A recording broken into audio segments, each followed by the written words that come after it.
আসসালামু আলাইকুম।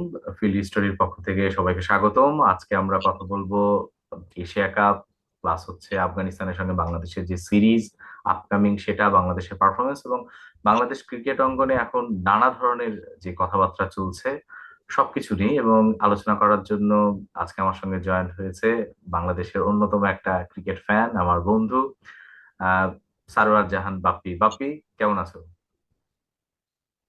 আলহামদুলিল্লাহ, ভালো আছি।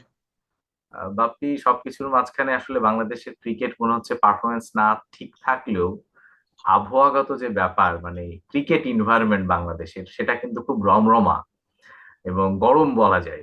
ইলেকশন, পারফরমেন্সে মনে করো বলা যাচ্ছে যে এত কিছুর পরে পারফরমেন্স যা ছিল তাই। হার্ড হিটিং ব্যাটিং কোচ আশা, কিন্তু কোচ যাকে বলছে যে সবচেয়ে বেশি hard hitting batsman Zakir Ali Anik, কিন্তু সে দেখা যাচ্ছে দারুণ ভাবে ফ্লপ করলো। তো সবকিছু মিলিয়ে আমার কাছে মনে হচ্ছে কথা বলার অনেক কিছু আছে।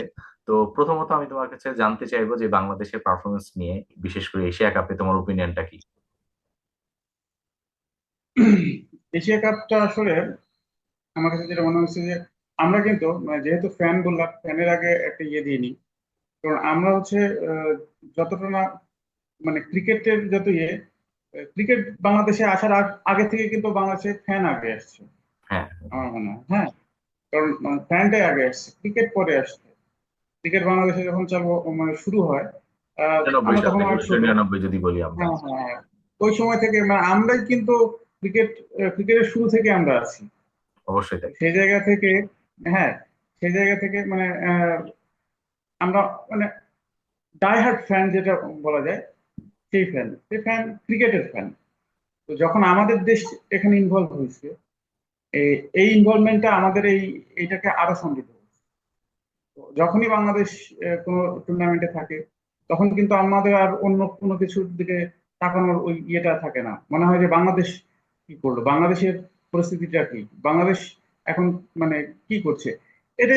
এটাই আমাদের জন্য সবচেয়ে বেশি ইয়ে থাকে। তো বাংলাদেশ এশিয়া কাপে এবার যা করলো, সেটা যতটা যতটা আশা জাগাইছে, ঠিক ততটাই হতাশায় নিমজ্জিত করছে। প্রথমটা প্রথমে মনে হলো যে আমাদের এই টিম হয়তো বা অনেক ভালো করবে, যেহেতু আমাদের আগের দুইটা টুর্নামেন্ট ভালো ছিল। যখন শুরু করলো, তখন আমরা প্রথমে হংকংকে হারানোর পরে তখন মনে করলাম হ্যাঁ, আমাদের শুরুটা ভালো হয়েছে। কিন্তু শ্রীলঙ্কার কাছে যায় আমাদের এই পরাজয়, তখন আমাদেরকে আবার হতাশ করে দিল। মনে হলো যে না, এই টুর্নামেন্টটা হয়তো বা আমরা আগাতে পারবো না। আবার আফগানিস্তান থেকে আমরা আবার মানে আমাদের শক্তি সঞ্চার শুরু হলো। তারপর আমরা দ্বিতীয় রাউন্ডে চলে গেলাম। সেখানে গিয়ে কিন্তু আমাদের একটা অনেক বড় আশা তৈরি হয়েছিল। এবং বোলিং সাইড নিয়ে যদি আমরা বলি, আমার মনে হয় যে আহ, সবচেয়ে ভালো বোলিং সাইড আমাদেরই ছিল। না, হ্যাঁ, অবশ্যই তাই। তো তুমি just- বোলিং স্যারের কথা যেটা হ্যাঁ, বলছিলা যে মানে সত্যি তাই। এবং আমার কাছে যেটা মনে হয় যে এইখানে মুস্তাফিজের কামব্যাকটা অনেক বড় আমাদের পাওয়া। কারণ লাস্ট হ্যাঁ, হ্যাঁ, 2 and 3 ইয়ার্স মুস্তাফিজ খুব বেশি ভালো করছিল না, তো আমরা নিজেরাও আশাহত ছিলাম যে হয়তো বা মুস্তাফিজকে আমরা হারিয়ে ফেলেছি। বাট এই টুর্নামেন্টে মুস্তাফিজ যেভাবে করে ফিরেছে, মানে তার বলা যায় হচ্ছে যে রূপটা আমরা আসলে দেখতে চাই, সেটা আমরা দেখতে পেয়েছি। প্লাস তাসকিনের কথাও বলতে হবে।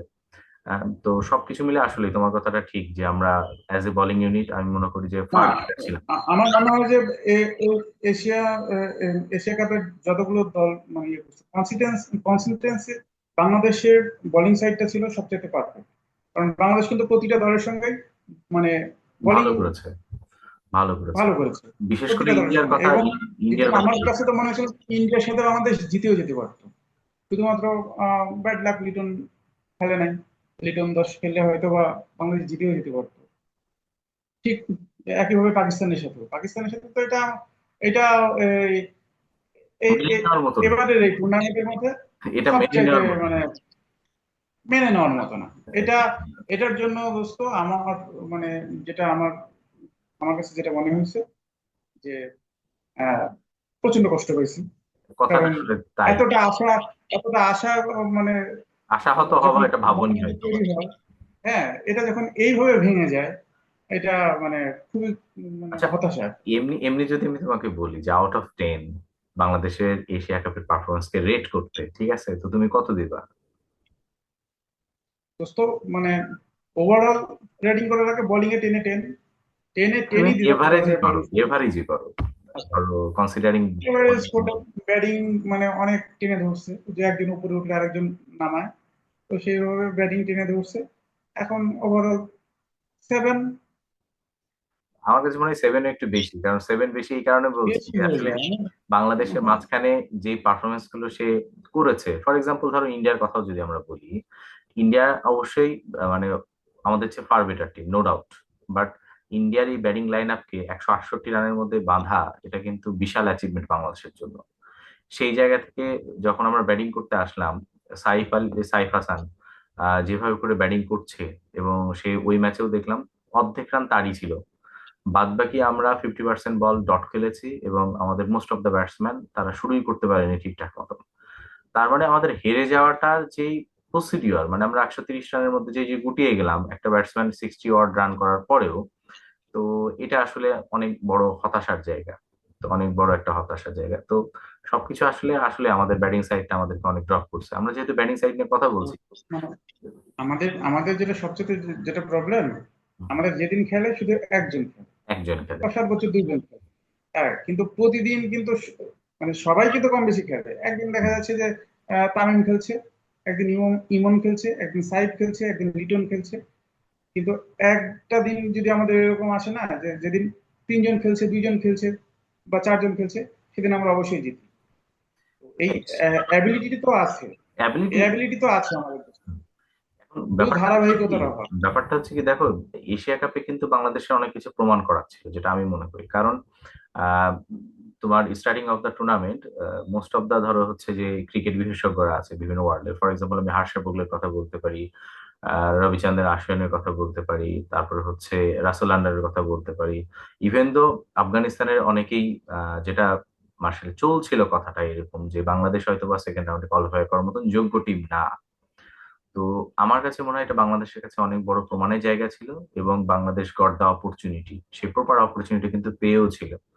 হ্যাঁ, কিন্তু বাংলাদেশ আসলে আসলে আমরা খুবই হতাশ, এটা নিয়ে আসলে যত কথা বলা যায় ততই হতাশায় এভাবে ভরা। আসলে হয় না। হ্যাঁ, আমার আমার কাছে যেটা মনে হয়, অনেকে ট্রল করছে, আফগানিস্তান নিজেকে বলছে যে সেকেন্ড বেস্ট টিম। এশিয়ার বেস্ট, সেকেন্ড বেস্ট টিম। আসলেই, আসলে কিন্তু ওদের ইনফ্রাস্ট্রাকচার কিন্তু তাই, ওরা আসলেই সেকেন্ড বেস্ট টিম। হ্যাঁ, ওরা হয়তো বা আজকে ইয়ে করতে পারে নাই, হ্যাঁ ওরা করে ফেলবে। কারণ ওদের যে কাঠামো, ক্রিকেটের যে কাঠামো ওদের, ওরা যেভাবে ক্রিকেটটা খেলে, হ্যাঁ, আমরা কিন্তু ওইভাবে খেলি না, আমাদের দেশ কিন্তু ওইভাবে খেলে না। এবং হ্যাঁ, সবচেয়ে বড় আমাদের এই কথা, ক্রেজটা ছিল। সাহসিকতা। হ্যাঁ, একটা সময় ক্রেজ ছিল ক্রিকেটে, এখন যে নাই তা না, এখনো হয়তো বা আছে। কিন্তু আমাদের ম্যানেজমেন্ট বলো, আমাদের মানে আমাদের যে কাঠামোগত যে সমস্যা, বিশেষ সবচেয়ে বেশি সমস্যা হচ্ছে অনেস্টির সমস্যা। আমরা এখন ফ্যান হিসেবেও ডিসঅনেস্ট হয়ে গেছি। হ্যাঁ, মানে ক্রিকেটটা আসলে কোন পর্যায়ে চলে গেছে, যে আমরা যেটাকে নিয়ে এত স্বপ্ন দেখলাম। আমার মনে আছে যে আইসিসি সেই 97 সালের যখন বাংলাদেশ হম হম। চ্যাম্পিয়নটা হলো, যে যেটা দিয়ে আমাদের শুরু, শুরু, হ্যাঁ। সেই সময় বাংলাদেশের যে উন্মাদনা, উন্মাদনা। হ্যাঁ, এইটা এইটা বাংলাদেশ বিশ্বকাপ জয় করার পরে ওই উন্মাদনা হয়তো আর হবে না, আসবে না। হবে না, বাংলাদেশ যদি বিশ্বকাপও জয় করে, ওইটা আর হয়তো ফিরবে না। হবে না। আসলে হ্যাঁ, যারা দেখেনি তারা বুঝতে পারবে না যে সেই দিনটা আসলে না কেমন এটা ছিল। বুঝবে না, ও এখনকার জেনারেশন হয়তো বা বুঝবে না। হ্যাঁ, আমরাও খুব প্রাচীন হয়ে যায়নি, কিন্তু তারপরেও ছোট ছিলাম যদিও না, সেই ওইটা সময়, কিন্তু হচ্ছে তারপরেও ওই মেমোরিটা ওই আমাদের জায়গাটা। শার্প। ওইটা আমাদের শার্প, কারণ ওইটা হ্যাঁ আমাদের হ্যাঁ খুব হ্যাঁ, ছোটবেলা হলেও ওটা হচ্ছে খেলাধুলার আমাদের বয়স। শুরুর ইমোশন, ওটা আমাদের প্রথম প্রেম। ক্রিকেটের হুম। প্রতি প্রথম প্রেম কিন্তু আমাদের ওইটা, ওইখানে আমরা বিশ্বাস করেছিলাম যে আমরা পারবো, পারবো। আমাদের দেশ পারবে। তো এই বিশ্বাসটা আমরা কিন্তু সবসময় রাখি মনের ভেতরে। কিন্তু আসলে ওই যে ডিজনেস্টি, আমার কাছে যেটা মনে হয়, ডিজনেস্টি সব জায়গায়, এবং ক্রিকেটেও বর্তমানে ডিজনেস্টি। এই ডিজনেস্টির কারণে আমরা আমাদের জায়গাটা ফুলফিল করতে পারছি না। আজকে তুমি বললা যে হয়তো এটা নিয়ে আমরা একটু পরে আলোচনা করব, যে বর্তমানে যে এখন ইলেকশন চলছে, হুম হুম হুম এইখানের যে একটা অবস্থা, বাজে অবস্থা, হুম অবস্থা না, এটা বাজে অবস্থা। হুম হুম তো যখন একটা দেশের ক্রিকেটের যে মেন বোর্ড, হুম বোর্ডের যখন ইলেকশনে এরকম ডিজনেস্টি, এরকম যখন ইয়ে দেখা দেয়, হুম তো হুম। ওই ওই দেশের ক্রিকেটের কি কি অবস্থায় যাবে? আমাদের দেশে প্রতিভা অনেক আছে, গলিতে গলিতে প্রতিভা আছে। হয়তো এত প্রতিভা আহ কোথায় আছে আমি জানি না। আমার নিজে দেখা আমাদের গ্রামের মধ্যেও প্রতিভা ছিল, তাই না? এই প্রতিভা কিন্তু সব জায়গাতেই আছে, কিন্তু এই প্রতিভাগুলো কখনো উঠে আসার সেই সুযোগটা পায় না। এই প্রতিভাগুলোকে যে নার্সিং করা, প্রতিভাগুলোকে যে আমার কাছে মনে হয় যে তুমিও একটা প্রতিভা। হ্যাঁ, না সুযোগ পেলে হয়তো বা এটাই, আমি তোমাকে দেখছি, তোমার খেলা দেখছি, সুযোগ পেলে হয়তো বা তুমিও ভালো ক্রিকেটার হতে পারো। কিন্তু আমাদের দেশে আসলে সুযোগটাই তো হয় না আমাদের।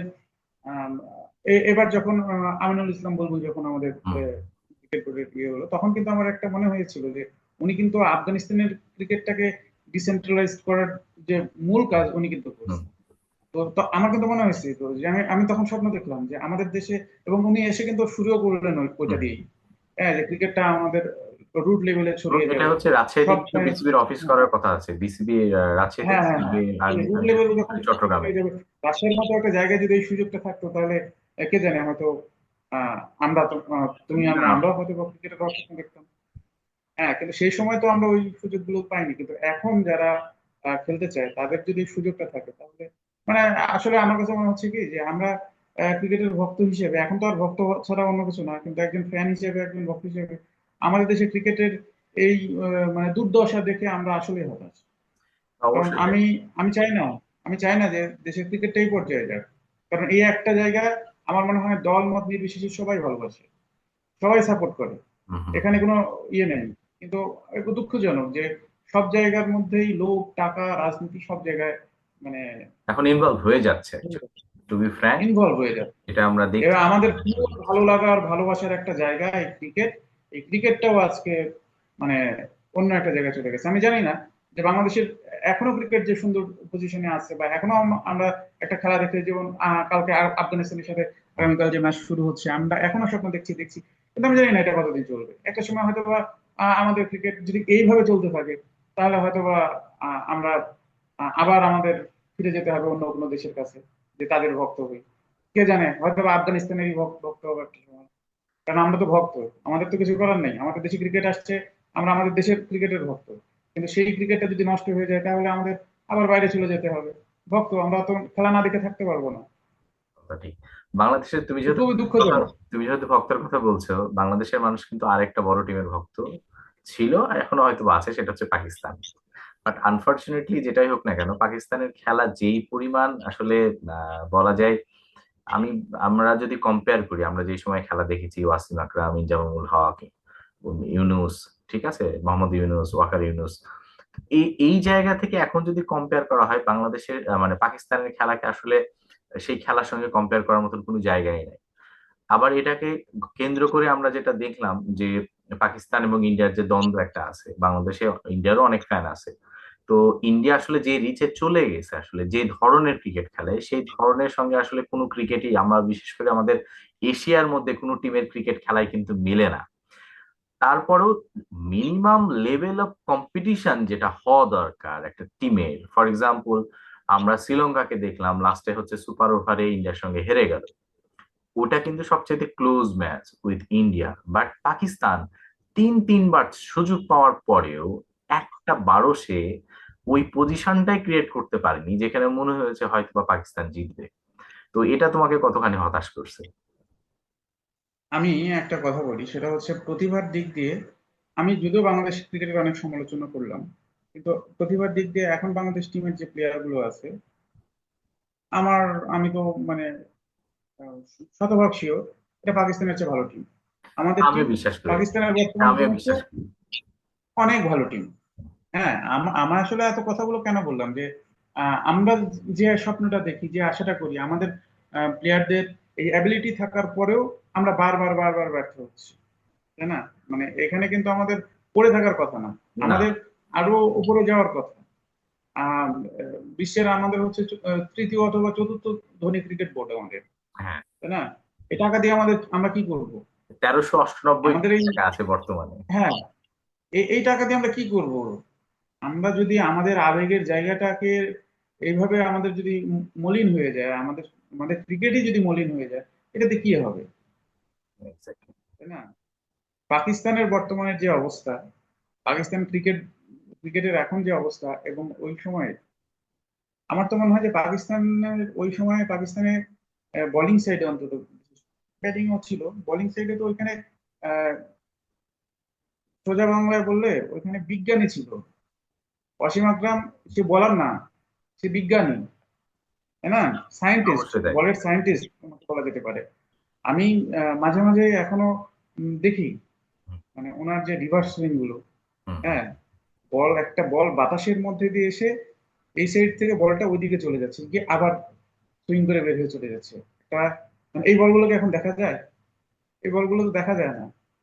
হয়তোবা খেলার ধরন চেঞ্জ হয়েছে, বলের ধরন চেঞ্জ হয়েছে, বা সবকিছু মিলে খেলার ইয়ে চেঞ্জ হয়েছে, কিন্তু ওই বলগুলো আমরা তো আর দেখতে পাই না, তাই না? পাকিস্তানের যে বোলিং, শোয়েব আখতার, ওয়াসিম মোহাম্মদ আকরাম, আমিরের কথাই ওয়াকার যদি রিয়ান, বলি, আমরা লেটেস্ট হ্যাঁ, লাস্ট লাস্ট মোহাম্মদ যদি আমির, একটা হোপ ছিল, লাস্ট, শেষ লাস্ট হোপ। পর্যন্ত, হ্যাঁ, মানে শেষ পর্যন্ত যদি কাউকে বলিস সেটা হচ্ছে মোহাম্মদ আমির। মোহাম্মদ আমির।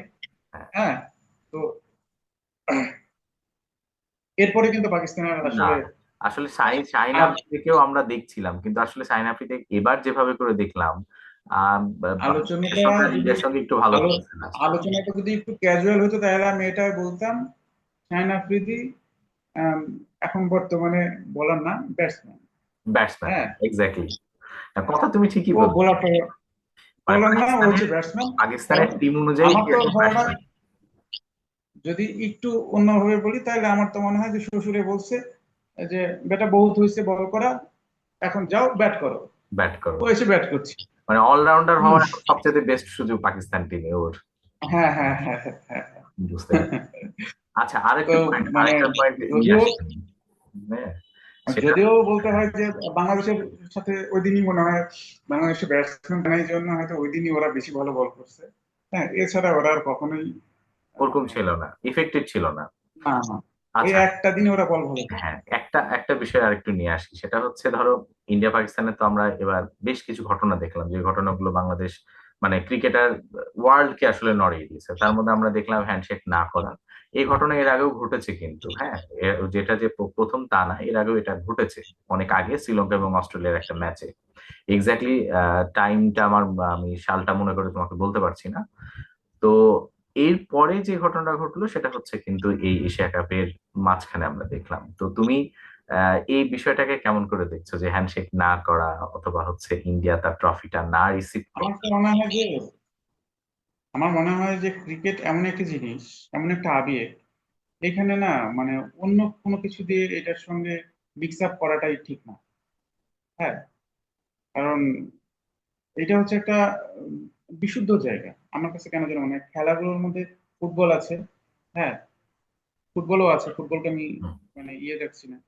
ক্রিকেটও এমন একটা জায়গা, বিশেষ করে আমাদের যেহেতু আমরা ফুটবলে অনেক পিছিয়ে, হ্যাঁ, এখন যদিও ভালো করছি, কিন্তু আমাদের এই এশিয়ান সাবকন্টিনেন্টে দেখা যায় যে আমাদের মানে ফুটবলের চেয়ে ক্রিকেট অনেক আগে।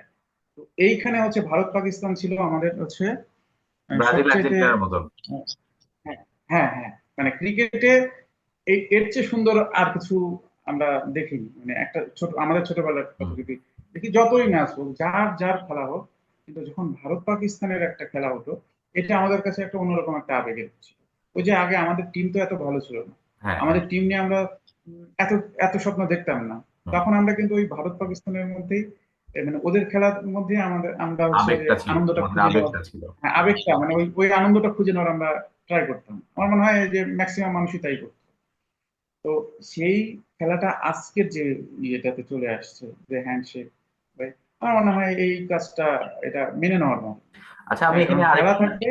হ্যাঁ, আমি এখানে আরেকটা জিনিস তোমার যুক্ত করি। ফর এক্সাম্পল, তুমি যেমনটা বলছো যে পলিটিক্স না নাই ভালো, কারণ দিন শেষে তো এরা পলিটিক্যাল ইস্যুর কারণে হাত মিলায়নি, ট্রফি নেয়নি, ঠিক না? অবশ্যই, অবশ্যই। তো এর ঘটনার বিপরীত বা এর ঘটনার কিন্তু একটা ভার্সন আমরা বাংলাদেশেও দেখছি, এবং সেটা হচ্ছে বড় প্লেয়ারের সঙ্গে। ফর এক্সাম্পল, আমরা সাকিব আল হাসানের, ফর এক্সাম্পল না, দ্যাটস দ্য ফ্যাক্ট, যে সাকিব আল হাসান সে হচ্ছে এমপি হওয়ার কারণে কিন্তু এখন বাংলাদেশ ক্রিকেটের এখন লাস্ট যতখানি আমরা আপডেট জানি, হয়তোবা সে আর হয়তোবা খেলছে না বা খেলতে পারবে না। তো এটাতে আমাদের কিন্তু দুইটা ভিন্ন মতামত আছে। হ্যাঁ, যে ইস্যুটা আছে যে অনেকে এটাকে সমর্থন করে অ্যাজ এ ক্রিকেটার হিসাবে, আবার এট দ্য সেম টাইম এটাও বলা হয় যে আমি ক্রিকেটার, থাকার সময় আমি কেন পলিটিক্যাল ইস্যুর সঙ্গে জড়িত হচ্ছি, যেটা আমাকে আসলে ডিফাইন করে ফেলছে যে আমি আইদার পলিটিক্যাল ভাবে ফর এ সাইড অথবা বি সাইড, ঠিক না? তো এটাকে তুমি কিভাবে দেখো? আমি আমার জীবন দিয়ে যদি উপলব্ধি করি, হ্যাঁ, আমি যখন খেলতে গেছি, আমি যখন খেলার মাঠে আমি যখন খেলছি এজ এ প্লেয়ার, আমার কাছে তখন পৃথিবীর কোনো কিছুই কিন্তু মনে হয়নি যে ওইখানে এটা আছে, ওই মোহটা আমাকে কাজ করবে। আমার কাছে কেন যেন মনে হয় যে আমাদের দেশের সিস্টেমটার মধ্যে, যেহেতু আমাদের ক্রিকেট নিয়ে কথা বলছি, আমাদের এই ক্রিকেটের মধ্যে এই লোভগুলো কেন আসবে? একজন ক্রিকেটারের মধ্যে এই লোভগুলো কেন আসবে? কেন ক্ষমতা আমার প্রয়োজন? আমার পুরো বাংলাদেশে এত ভক্ত, মানে এত অনুরাগী, এত মানুষ আমাদেরকে মানে দেখা যাচ্ছে পছন্দ করছে, সেইখানে কেন রাজনীতির এই ইয়ের মধ্যে, ছবলের মধ্যে আমাদেরকে কেন জড়াতে হবে? কেন এত আমাদের ব্যাপার? একজন ক্রিকেটার কেন ক্রিকেটার হয়ে সে মৃত্যুবরণ করবেন? আমরা তো পার্শ্ববর্তী দেশ ইন্ডিয়াতে তো দেখতেছি হুম, যে সচিন টেন্ডুলকার, সৌরভ গাঙ্গুলি, রাহুল দ্রাবিড়, ওনারা তো ক্রিকেটার হিসেবে আছে এবং ওনাদের অবদানে বর্তমান ইন্ডিয়ান টিম আজ এই অবস্থায় চলে আসছে। আমাদের সেই লোকটা কোথায়? আমাদের একজন মাশরাফি কোথায়? আমাদের তামিম কোথায়? আমাদের সাকিব কোথায়? আমরা আজকে কেন তাদেরকে সম্মান করতে পারছি না? একজন সম্মান করলে আরেকজন সম্মান করছি না, এটা কেন হবে? হুম, আমাদের দেশের 50 ভাগ মানুষের আহ, একজন হয়তো দেখা যাচ্ছে যে হুম, সাপোর্ট করছে তামিমকে, একজন চলে যাচ্ছে সাকিবকে। এটা কেন হবে? হুম, হুম। আমরা শতভাগ সবাইকেই ভালোবাসতে চাই, শতভাগ সবারই ভক্ত থাকবে। হ্যাঁ, ভক্ত কম বেশি থাকতে পারে, কিন্তু তাদের মধ্যে কেন ক্লাশ হবে? তারা তো প্রতিদ্বন্দ্বী না, তারা সহযোদ্ধা। সহযোদ্ধা কখনো প্রতিদ্বন্দ্বী হয় না, কারণ দুইজন তো আর ওপেনার ব্যাটসম্যান না, দুজন এটা দুই এটা জায়গার। এটার কিন্তু বড় ভুক্তভোগী লাস্টে কিন্তু বাংলাদেশ ক্রিকেটে হলো। ফর এক্সাম্পল চিন্তা করে দেখো। অবশ্যই বাংলাদেশ ক্রিকেটের আজকে এই যে এই অবস্থা, তুমি চিন্তা করো, এই বোলিং সাইডের সঙ্গে যদি আজকে আমাদের আহ, একেবারে এরকম মানে অনভিজ্ঞ, মানে প্রতিভাবান কিন্তু অনভিজ্ঞ এরকম একটা ব্যাটিং সাইড যদি আমাদের না থাকতো, সাথে যদি কিছুটা অভিজ্ঞতার সংমিশ্রণ থাকতো, তাহলে আমাদের পরিস্থিতি অবশ্যই এরকম হতো না। অবশ্যই। আমরা যে আমরা যেটা 2023-এ মিস করে হুম, আসছি, যেটা দুই এক্স্যাক্টলি। হাজার ষোলোতে মিস করে আসছি, সেটা আমরা এখানে অ্যাচিভ করে নিতাম আজকে, অবশ্যই অ্যাচিভ করে নিতাম। কিন্তু আমাদের কই? আমাদের মাস্টারপি কোথায়? মাস্টারপি কেন এমপি হতে যাবে? আমাদের সাকিব কেন এমপি হতে যাবে? তাদের কি কম ছিল? কি লাভ হয়েছে? কেন তামিম আজকে আজকে অবশ্য তামিম কিছুটা হলেও হয়তো আহ, সদ্বুদ্ধির উদয় হয়েছেন, উনি আজকে বিসিবি নির্বাচন থেকে নিজেকে প্রত্যাহার করেছেন। এত আর্লি কেন ভাই? এত আর্লি কেন আপনাকে নির্বাচন করতে হবে? মানে অ্যাজ এ আপনার হাতে কি ক্রিকেট সময় সংগঠন শেষ? হিসাবেও তো অনেক কিছু করার ছিল, যেটা আমরা বলতে অবশ্যই, অ্যাজ এ অনেক ব্যাটিং টিম। অবদান রাখার তো অনেক জায়গা আছে। হ্যাঁ, আর কি এটা একটা নোংরামিটা অবশ্যই শুরু ছিল। হয়েছে আমাদের বোর্ডে? আমাদের বোর্ডে অবশ্যই কি তাই। নোংরামি শুরু হয়েছে? এই আমরা এই নোংরামি নিয়ে আমরা কত দূর আগাবো?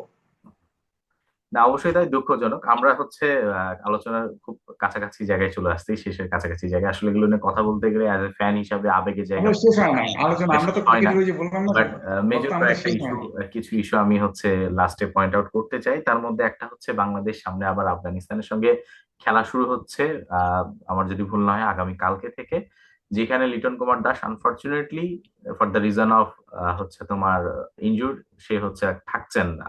সেই জায়গাতে সৌম্য সরকারকে আবার দলে ডাকা হয়েছে। আমি জানি না আসলে সৌম্য লাকি নাকি বাংলাদেশের আসলে অন্য প্লেয়াররা আনলাকি, এটা আসলে ডিফাইন করাটা মুশকিল, কারণ সৌম্য সরকার প্রচুর সুযোগ পেয়েছে। এবং আমারও অন্যতম একটা প্রিয় খেলোয়াড়ের মধ্যে সৌম্য সরকার একজন। যে স্টাইলে সে ব্যাটিং গুলো করে এখনো পর্যন্ত অসাধারণ, কিন্তু সে আসলে জাতীয় দলে আমার আমার পোটেনশিয়াল অনুযায়ী পারফরমেন্স করতে পারেনি, বিশেষ করে টি-টোয়েন্টিতে। আবার একটা সুযোগ। তো সর্বসাকুল্যে তুমি কি ভাবছো যে আসলে আফগানিস্তানের সঙ্গে বাংলাদেশের এই সিরিজটা কেমন যেতে পারে? যদিও সময় অল্প, শুধু একটু বলি যে সৌম্য হচ্ছে আমাদের ওই ব্র্যান্ড, যেটাকে দেখে আমাদের মনে হয়েছিল যে এটা বাংলাদেশের ক্রিকেট না। হ্যাঁ, হ্যাঁ, কারণ আমরা বাংলাদেশ হ্যাঁ, ক্রিকেটের ওই যে ব্যাটিং, হুম, খোঁচা মেরে আউট হয়ে গেল স্লিপে, হ্যাঁ, হ্যাঁ, তারপরে হ্যাঁ, এই যে বা এই যে একটু মানে নিচু হয়ে মাটির কাছে হ্যাঁ, নিচু হয়ে ব্যাট করা, ওই হ্যাঁ, জায়গা থেকে মাথা উঁচু করে ব্যাট করার আমার মনে হয় যে অন্যতম আহ, অনেকেই আছে, মোহাম্মদ আশরাফুল আছে বা অনেকেই আছে, হুম, কিন্তু হ্যাঁ, আমি কাউকে ডিসরেসপেক্ট করছি না, বাট আমার মনে হয় যে ওই সৌন্দর্যটার প্রথম শুরু করছে হচ্ছে সৌম্য। সৌম্য সরকার। হ্যাঁ, হ্যাঁ, সৌম্য সরকারের প্রথম শুরুটা করছে, যাকে দেখে আমাদের মনে হচ্ছে যে বাংলাদেশের ক্রিকেটটা পরিবর্তন আসছে। ব্যাটিং সাইড এখন অন্যরকম। হ্যাঁ, তামিম ভালো করছে, সবই আছে, কিন্তু সৌম্যকে দেখলে আমাদের যে মানে সাহসটা বাংলাদেশের পাওয়া যায়। ক্রিকেটের যে, হ্যাঁ, হ্যাঁ, হ্যাঁ, যে বাংলাদেশ ক্রিকেটটাকে যে একটু অন্য লেভেলে বা অন্যভাবে ব্যাট করা যায়, বাংলাদেশের প্লেয়াররাও যে শুরু করতে পারে, এটা সৌম্যকে দিয়েই প্রথমে আমার মনে হয় যে ওই জিনিসটা মানে হঠাৎ করে মনে হতো যে না, এটা বাংলাদেশের প্লেয়ার না, এটা বোধহয় অন্য কোনো দেশের প্লেয়ার। এটা কিন্তু শুরু হয়েছে আমার মনে হয় যে সৌম্যকে দিয়ে শুরু হয়েছে। তো সৌম্য, আমার আমাদের আশা ছিল সৌম্যর কাছে অনেক, যে সৌম্য হয়তো আরো অনেক দূর বা অন্যরকম কিছু হতো, কিন্তু দুর্ভাগ্যজনক হয়তো আহ, সৌম্যরই ব্যর্থতা বা আমাদের ব্যর্থতা যে এই জিনিসটা কন্টিনিউ হয় নাই। যাই হোক, দিন শেষে আবার সৌম্য সরকার একটা সুযোগ পেয়েছে। আশা করব যে ওই ভালো লাগাটা যাতে অন্তত আমাদের মধ্যে রেখে শেষ করতে পারে, কারণ এখনো অনেক সময় পড়ে আছে। কিন্তু যেহেতু সুযোগ পাইছে, সুযোগটা কাজে লাগার, কারণ উনি সুযোগ কাজে লাগালে আমাদের দেশের অন্তত কিছু না কিছু হবে। কারণ আফগানিস্তানের সঙ্গে ব্যাটিং কি সাইডে আশা এখন করছো আমাদের, এবার? হ্যাঁ, হ্যাঁ, আফগানিস্তানের হ্যাঁ, সঙ্গে বুঝিনি। আফগানিস্তানের সঙ্গে তোমার এবার এক্সপেকটেশন কি, যে সিরিজটা হবে?